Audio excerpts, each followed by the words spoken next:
चौधरी जी पुरानी बीजेपी के हैं, आधुनिक बीजेपी के नहीं है। वो कार्यकर्ताओं का सम्मान करना जानते हैं। पश्चिम का कोई बिल्कुल एकदम रांड का जमाई थोड़ी है पश्चिमी उत्तर प्रदेश। बड़ी जोरों पर है कि मुख्यमंत्री योगी आदित्यनाथ और पंकज चौधरी के बीच जो रिश्ते रहे हैं वो सामान्य नहीं रहे, उसको लेकर क्या कहेंगे? क्योंकि देखिए पंकज चौधरी जी और मुख्यमंत्री जी का कहीं से कहीं तक कोई मुकाबला नहीं। जय हिंद, मैं हूं परवेज पवार और आप देख रहे हैं एलकेबी हिंदुस्तान। 2027 में उत्तर प्रदेश में विधानसभा चुनाव होने हैं, उससे पहले 2026 में पंचायत के चुनाव होने हैं जो बड़े महत्वपूर्ण माने जा रहे हैं। इसको लेकर तमाम राजनीतिक दल सक्रिय हैं। अभी पिछले दिनों ही भारतीय जनता पार्टी ने 7 बार के सांसद और केंद्र सरकार में मंत्री पंकज चौधरी को उत्तर प्रदेश की कमान सौंपी है। तो 2027 के विधानसभा चुनाव से पहले जब 2026 के पंचायत चुनाव होंगे तो दोनों चुनाव पर भारतीय जनता पार्टी को इसका क्या लाभ मिलेगा, ये जानने की कोशिश करेंगे। भारतीय जनता पार्टी की बहुत सीनियर नेता रही है शशि बाला पुंडीर जी, वर्तमान समय में भारतीय जनता पार्टी में है और इनसे चर्चा करेंगे क्योंकि 2027 के विधानसभा चुनाव बड़े महत्वपूर्ण है। उन तमाम मुद्दों पर चर्चा करेंगे। सबसे पहले तो विधायक जी आपका स्वागत है। आप लोग का भी स्वागत है। किस तरह से देखते हैं भारतीय जनता पार्टी ने जिस तरह से बीते दिनों अपने प्रदेश अध्यक्ष को बदला है और भूपेंद्र चौधरी के स्थान पर अब पंकज चौधरी को जिम्मेदारी सौंपी है, तो क्या उत्तर प्रदेश की राजनीति में किस तरह के बदलाव आएंगे? क्या 2024 में जिस तरह से नतीजा आए हैं उसके बाद जो फैसला लिया गया है उसको लेकर क्या देखते हैं 2027? देखिए, मैं माननीय पंकज चौधरी जी का बहुत सम्मान करती हूँ। पंकज चौधरी जी पुरानी बीजेपी के हैं, आधुनिक बीजेपी के नहीं है। वो कार्यकर्ताओं का सम्मान करना जानते हैं। कार्यकर्ताओं ने जो अपमान इस पिछले कार्यकाल में झेला है ना, वैसा वो नहीं झेलने देंगे। और मैं जानती हूँ जो लोकसभा में स्थिति हुई है, खराब हुई है, बहुत खराब हुई है, वो पूरी पुनः अच्छी हो जाएगी। क्योंकि ये कार्यकर्ताओं के बीच के आदमी है। 6 बार जो एक एमपी चुनाव जीता हो, कार्यकर्ताओं के बीच का आदमी हो, सम्मान देने वाला व्यक्ति हो, वो अच्छे काम करेंगे, अच्छा करेंगे। अच्छा, वो ही कहा जा रहा है कि पूर्व में जो प्रदेश अध्यक्ष थे वो पश्चिम उत्तर प्रदेश से थे, भूपेंद्र चौधरी। अब दोनों ये मुख्यमंत्री भी गोरखपुर से हैं और जो प्रदेश अध्यक्ष है पंकज चौधरी वो भी गोरखपुर से ही राजनीति करते हैं। तो दोनों देखिए, ये तो गलत बात है। पश्चिम का कोई बिल्कुल एकदम रांड का जमाई थोड़ी है पश्चिमी उत्तर प्रदेश। गांव में गाली देते हैं, रांड का जमाई कहते हैं। पश्चिमी उत्तर प्रदेश को भी कुछ मिलना चाहिए, मिलना चाहिए। क्यों डिसबैलेंस करेंगे? डिसबैलेंस नहीं करना चाहिए। तो जो पूर्व के प्रदेश अध्यक्ष थे भूपेंद्र चौधरी, वो पश्चिम उत्तर प्रदेश से आते हैं, उनके कार्यकाल को लेकर किस तरह से देखते हैं? उनका कार्यकाल मेरी नजरों में, देखिए, चाहे मुझे परवाह नहीं है किसी बात की, मैं जो बोलती उनका कार्यकाल अब तक के जितने हमारे प्रदेश के अध्यक्ष रहे हैं सबसे खराब कार्यकाल था। वो अपने कुछ लोगों के बीच में रहे, उन्होंने अपनी बिरादरी का थोड़ा सा ध्यान रखा और किसी का उन्होंने ख्याल नहीं रखा। अरे हमारे पास जाट में भी बहुत अच्छे अच्छे नेता हैं, हमारे पास जाट में बहुत अच्छे अच्छे सतपाल जी हैं, पूर्व डीजीपी हैं, पूर्व मंत्री हैं, बहुत अच्छे व्यक्ति हैं, बहुत हमारे पास। अब तो आरएलडी का गठबंधन है। नहीं, आरएलडी का गठबंधन तो देखिए टेम्परेरी होता है। आरएलडी के गठबंधन को मैं अच्छी निगाह से नहीं देखती हूँ, मैं इसकी परवाह नहीं करती हूँ। इनका तो ये तो अपना चूल्हा चाक के लिए पता नहीं कल किसके पास चले जाए। आपको याद होगा अजीत सिंह जी चुनाव लड़ाए थे, उनको बीजेपी ने, याद है? बीजेपी ने चुनाव लड़ाया था, एमपी बनाया था। और अभी तो बेटी बाप की थी, विदा भी नहीं हुई थी, तो ये जाकर के मंत्री बने थे कांग्रेस से। तो मैं आरएलडी को ज्यादा अच्छा नहीं मानती। मैं चौधरी चरण सिंह जी की बेहद सम्मान करती हूँ। चौधरी चरण सिंह जी नीतियों वाले व्यक्ति थे, चरित्रवान व्यक्ति थे, ईमानदार व्यक्ति थे, उसको कहते हैं ईमानदार, वो थे। लेकिन इन्होंने थोड़ा अपने परिवार की घटाई है। जिसके पिता का सामान तुगलक रोड से एमपी हटते ही, चुनाव हारते ही सड़क पे रख दिया हो, वो लड़का सत्ता के लालच में जाकर के बीजेपी से हाथ मिला ले। अगर मेरे पिता या माँ का कोई अपमान कर देता तो मैं तो पता नहीं क्या क्या कर देती।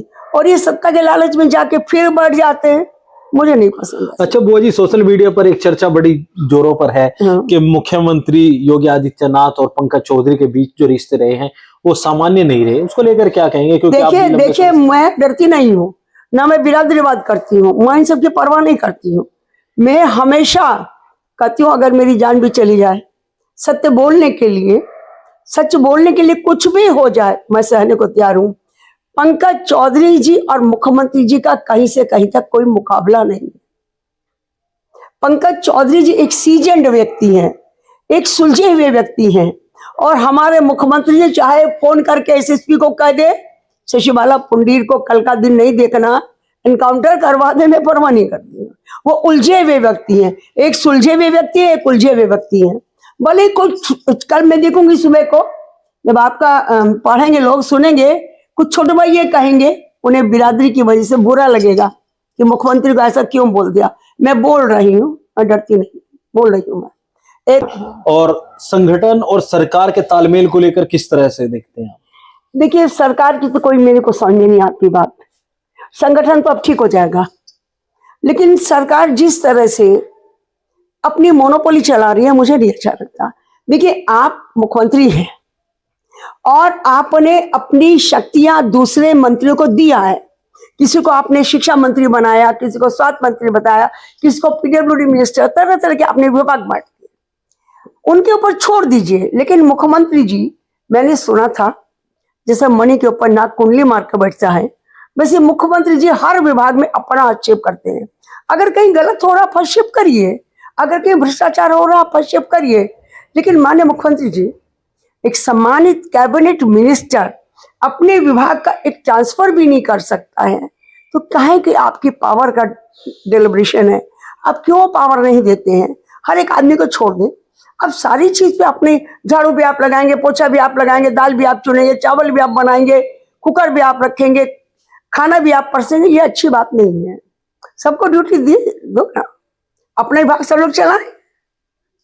तो अभी एक फरमान जारी हुआ है, एक सोशल मीडिया पर वायरल हुआ टीचरों को लेकर भी।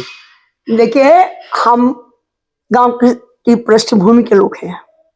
हमने जब लखनऊ में हम पढ़े हैं, जब गांव में आते थे, माँ बस्ता लेके कब 1-2 दिन के लिए आते थे, माँ जरूर स्कूल में भेज देती थी प्राइमरी में।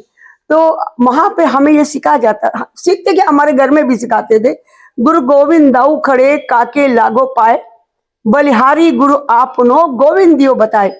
गुरु का स्थान बहुत बड़ा स्थान बताया गया था और हम लोग अध्यापक का बहुत सम्मान करते हैं। जब मैं कभी कभी स्कूल में प्राइमरी में चली जाती थी, जो मास्टर जी पढ़ाते थे आज भी अगर वो सड़क से जा रहे हो मेरी हालत खराब हो जाती है, इनको देख कर डर जाती हूँ। मैं आपको बताऊं, मैं लखनऊ यूनिवर्सिटी में पढ़ी हूँ। डॉक्टर केसी पांडे बॉटनी जूलॉजी कुछ पढ़ाते थे, भूल गई मैं। डॉक्टर केसी पांडे, मैं तो राजनीति करती थी, कान पकड़ के ला के अपने ऑफिस में चाय पिलाते थे 12 के खुद। वो बन गए, मैं जब एमएलए बनी तो डॉक्टर केसी पांडे मेरठ यूनिवर्सिटी के वीसी बन गए। मैं लखनऊ जा रही थी, नौचंदी से तब जाया करते थे। मेरठ में मैं नीचे खड़ी थी डब्बे के, क्योंकि डब्बा चेंज करना होता था मेरठ में। डॉक्टर केसी पांडे का मैंने देखा, इनका नाम भी लिस्ट में है और मेरी सीट के बगल में उनकी सीट है। मेरी इतनी हिम्मत नहीं हुई कि अपने सर के सामने, मैं एमएलए थी, डॉक्टर केसी पांडे वीसी थे मेरठ यूनिवर्सिटी, मेरी हिम्मत नहीं थी कि मैं उनके कैबिन में बैठ जाऊं। मैंने अपने गनर को कहा तू बगल की कैबिन में रख दे मेरा सामान। सर नीचे आए, मेरा कान पकड़ा, ऊपर ले गए और मैं उनसे बात नहीं कर पा रही थी, इतना सम्मान होता था। आज लड़के लोग सिगरेट पीते रह के, टीचर जाएंगे सिगरेट पी लेंगे, हमारी संस्कृति विकृत हो रही है। और इन्होंने क्या कर दिया, अध्यापक के सम्मान को तार तार कर दिया। जैसे एक होता है ना हांडी करवा, इसको फोड़ दे सड़क पे चूर चूर हो जाता है। इन्होंने अध्यापक के सम्मान को चूर चूर किया। अध्यापक बच्चों को पढ़ाता है। पहले तो आपने प्राइमरी स्कूल गांव के बंद कर दिए, है ना, बच्चे खड़े हैं सड़क स्कूल के बाहर रो रहे हैं, सर स्कूल खोल दीजिए। आपने पहले स्कूल तोड़े, फिर आपने अध्यापकों को कह दिया कुत्ते गिनो जी। आप वोटर भी लिस्ट अध्यापक से बनाते हैं, आप एसआईआर भी अध्यापक से कराएंगे, आप वोट भी अध्यापक से पढ़वाएंगे, आप सब काम अध्यापक से करवाएंगे, आप अभी कुत्ते भी गिनवाओगे। और सब बात तो थोड़ा चलो आपके पास नहीं है, करने वाला, लेकिन कुत्ते गिनवाने वाला सब बहुत गंदा है। अरे कुत्ते आप नसबंदी कराओ, उन्हें कहीं और छोड़वा दो, आप वो नगर निगम करे, नगर पालिका करे, इसके लिए तो इनके पास एक विभाग होता है, उससे कराओ। आप देखिए, अगर कल्याण सिंह जी होते, माननीय राणा जी होते, माननीय मुलायम सिंह जी, वो भी अध्यापक थे, बहुत हमारे लोग थे और विपक्ष के लोग भी अध्यापक थे, वो अध्यापक की कदर जानते। कल्याण सिंह साइकिल पे जा जा करके, राणा जी साइकिल पे जा जा करके पढ़ाया करते, उन्हें पता है ना अध्यापक की इज्जत क्या होती है। इन्हें क्या पता, उलझा हुआ है ज्यादा, एक सुलझा हुआ है ज्यादा, बैलेंस नहीं है दोनों में। तो आपको लगता है कि 2027 में पंकज चौधरी के नेतृत्व में भारतीय जनता पार्टी तीसरी बार लगातार उत्तर प्रदेश में सरकार बनाएगी? हाँ, बना लेगी, इसलिए बना लेगी ना, कार्यकर्ताओं का मनोबल बढ़ेगा, कार्यकर्ता जो है ना, सम्मान मिलेगा, बेचारे को छोटी सी भी लैमचूस मिलेगी, वो काम करेगा। हालांकि भाजपा में अच्छे प्यार से तो कोई बोल नहीं रहा है, लेकिन पंकज जी कार्यकर्ताओं को प्यार से समझा लेंगे। आपको लगता है कि पंकज चौधरी जी के नेतृत्व में जो प्रदेश अध्यक्ष हैं, हाँ, उनके नेतृत्व में आगे बढ़ेंगे, 27 में भारतीय आगे जनता हाँ, पार्टी तीसरी बार सरकार बढ़ेंगे। तो उत्तर प्रदेश के नवनियुक्त प्रदेश अध्यक्ष पंकज चौधरी को लेकर उत्तर प्रदेश की राजनीति में भारतीय जनता पार्टी में किस तरह की राय है, वो जानी शशिबाला पुंडीर जी, जो पूर्व में विधायक रही है भारतीय जनता पार्टी की, उनसे चर्चा की। इस वीडियो में बस इतना ही। आगे के अपडेट के लिए बने रहिए एलकेबी हिंदुस्तान के साथ। जय हिंद।